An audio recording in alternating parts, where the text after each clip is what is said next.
السلام عليكم يا اخوان، كي دايرين؟ بخير؟ لاباس عليكم؟ كنتمنى من الله سبحانه وتعالى تكون في اتم الصحه والعافيه. اخوان، القضيه حامضه في معبر سبته. اكيد انكم شفتوا فيديوهات على مغاربه غاضبين من القرار ديال تعشير السيارات اللي فاجئهم. نعم الاخوان، بقوا معي حتى الاخر من فضلكم نشوفوا التفاصيل كامله.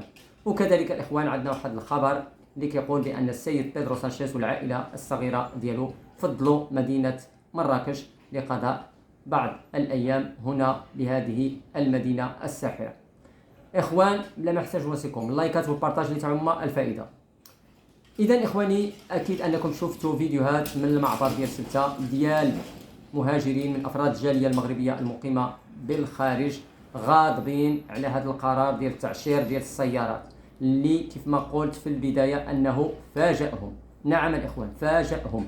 كيفاش الناس ماشيين على اساس انهم يدوزوا العطله الصيفيه ديالهم بوليداتهم مع الاهل والاحباب، واذا بهم يتفاجؤون بهذا القرار هذا ديال التعشير ديال السيارات اللي نزل عليهم كالصاعقه وبدون سابق انذار.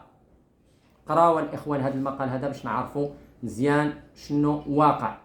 قال لك سيدي: وجد عدد من المغاربه العائدين من الديار الاوروبيه على متن سيارتهم انفسهم عالقين في معبر سبته بعد أن فوجئوا بمطالبتهم بالتخليص الجمركي لسيارتهم، يعني التعشير، تفعيلا لمقتضى قانون تم تضمينه في قانون المالية. يقولون إنه لم يتم إخبارهم بتطبيقه. وفعلا الإخوان، يعني قانون تم تضمينه في قانون المالية وإحنا ما فرصناش. كيفاش؟ يعني أنا كنعرف شي قانون إلا خرج خص تعطى له واحد التاريخ ديال البداية ديال التطبيق ديالو ونكونوا كاملين على علم به. كيفاش؟ انا ما فهمت. انا واحد هابط على اساس انه يدوز العطله الصيفيه ويفرح وليداته ويجبر راسو عالق بين المطرقه والسندان، ما يقدر يخرج للمغرب، ما يقدر يرجع بحاله. يعني بكل صدق، يعني كنتعاطفوا مع هاد الاخوان ديالنا. القانون قانون، نعم، يجب احترام القوانين، ولكن على الاقل يعني انسان يكون عارف بالتاريخ ديال بدايه التطبيق ديالو، ماشي هكا فجأة صدفة. يعني الناس ما معولاش. لنفترض جدلا ان هاد الناس خصهم يخلصوا واحد الفلوس، اللي يجبدوا هاد الفلوس هادو؟ هما ماشيين كل واحد عنده 2000 الاورو باش يدوز العطله الصيفيه مع وليداته ويفرحهم ويجيب هكا وينتعش الاقتصاد الوطني الى ما غير ذلك، واذا به كيتفاجأ انه خصو يخلص شي كيقول 5000، شي كيقول 10000. ايوا بزاف ولا ماشي تنهاد الدرجه. خص المسؤولين يكونوا عاوتاني حاسين عاوتاني بهاد العادات ديال الجاليه وداك الشيء. راه الجاليه مساكن راه على قد الحد، عندكم صحابكم كيغرفوا الفلوس ولا شي حاجه. حنا كنحترموا القوانين، نعم، للقانون، ولكن خص يتم يعني الاعلان ديال البدايه ديال التطبيق ديالو. ما كاين حتى شي مشكل. المهم الاخوان، نزيدوا نكملوا. قال لك: ويتعلق الامر بالمغاربه المقيمين بالخارج المستفيدين من رخصه ابقاء سيارتهم في المغرب لمده 6 اشهر تتجدد عند مغادرة الحدود المغربية الذين غيروا البطاقة الرمادية لسيارتهم وحولوها لأسماء أشخاص آخرين من عائلتهم، حيث تفاجؤوا بمطالبة التعشير على سيارتهم عند دخولهم إلى التراب المغربي. نعم، كيقول لك ودي هذا القانون هذا اللي دابا طبق على هاد المغاربة هادو، كانوا يعني خرجوا السيارة ديالهم من المغرب بعد ما تسالت ديك المده الزمنيه ديال 6 اشهر وداروها في الاسم مثلا ديال الزوجات ديالهم او احد الاقرباء ديالهم، وعاودوا رجعوها ودخلوها للمغرب. هادو كيتكلموا على هاد الناس هادو. نعم، حنا مع القانون، حنا مع تطبيق القانون، ولكن الاخوان بدون سابق انذار كتجي شويه قاصحه. يعني على الاقل انا الراي ديالي خصو تعطى لهم واحد التاريخ محدد ديال بدايه التطبيق الفعلي ديال هذا القانون هذا، وديك الساعات قد ظلم نفسه اللي دار هادشي هذا. يسطا هادشي اللي كنقولوا حنايا، يعني الناس ما فراسهمش، سحب لهم هادشي هذا عادي. يعني الله يجازيكم بخير.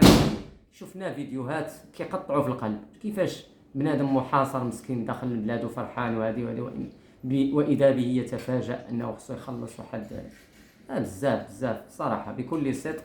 يعني هادشي هذا راه قاصح شويه. غير فكروا على شي شويه في هادشي هذا راه يجيكم قاصح على افراد الجاليه المغربيه.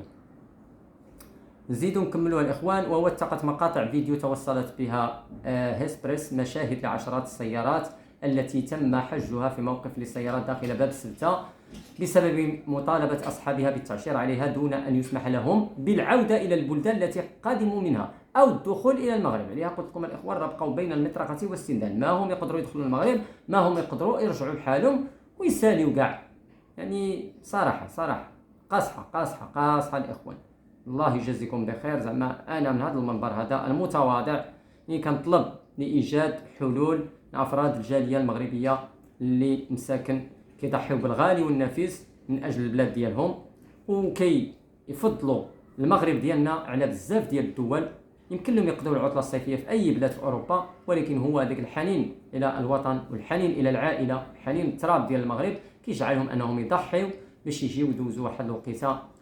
وانتم عارفين الاخوان دابا راه كلشي واضح وباين، راه افراد الجاليه المغربيه راه ما كيغرفوش الفلوس، شكون واضح، حتى هما كيخدموا مساكن ويعرقوا ويتاومروا باش يجيبوا ديك 3000 الاورو على 2000 الاورو ويخليوها في المغرب في السوق تما، اما عند الصناعه التقليديه ولا عند الريستورانتيس ولا عند اوتيليس. يعني ما كيرجعوا حتى شي حاجه، اصلا كيرجعوا محملين بالهدايا وكيروجوا كما كنقول دائما وابدا. الصناعه التقليديه كتروج في فصل الصيف، والمغاربه افراد الجاليه المغربيه احسن بكثير من السياح الاجانب، لان المغربي ملي كيجي ملي كيكون راجع كيجيب الهدايا لوليداتو، العبايات، قفاطن، تكاشط، زيد. هادشي هذا كامل كيخدم واحد القطاعات اللي هي متناسقه في المغرب. يعني كلشي كيستافد كما قلت لكم، من قطاع المطاعم، اوتيلات، وزيد حتى الصناعه التقليديه. الى اخواني الاعزاء هادشي اللي كاين، وعلى الله يا ربي، على الله يا ربي يجبروا شي حل لهاد الاخوان ديالنا. وحنا الامل ديالنا في جلاله الملك الله ينصرو، انه يشوف شي حل لهاد الناس مساكن اللي ذنبهم واحد انهم جاو وما عارفين والو، جاو يدوزوا العطله الصيفيه بين اهليهم ودويهم. اذا اخواني الاعزاء دابا ان شاء الله ندوزوا من الخبر اللي قلت لكم في البدايه، الا وهو السيد بيدرو سانشيز رئيس الحكومة فضل مدينة مراكش. قال في الأخبار بأنه داز من لانساروطين مراكش باش يدوز شي أيام تما هو والعائلة الصغيرة ديالو. السيد بيدرو سانشيز دابا خصو يرتاح، راه مرهق من الحملة الانتخابية والنتائج ديالها والتحالفات، نتوما عارفين، باش يتخلص من الضغط، وفضل هذه المدينة الساحرة اللي هي مدينة مراكش باش يقضي فيها أيام، او لا ربما ما عارفينش، لان كيقول لك ودي في الاخبار هنا باسبانيا بانه مشى راحه عطله، يعني ماشي زياره لا عمل ولا باش يتلاقى مع شي سياسيين لا حتى حاجه، يعني هو والعائله ديالو يشوف المدينه. وكاينه صور بانه في ساحه جامع الفناء الى ما غير ذلك. نتمنوا له اقامه سعيده في المغرب والعوده ديالو الى اسبانيا ان شاء الله. وهذا الشيء اللي كاين الاخوان، في انتظار الحسم في من سيتنصب رئيسا للحكومة. يلا إخوان، تحياتي لكم جميعا وشكرا على اهتمامكم، وإلى اللقاء في موضوع آخر إن شاء الله.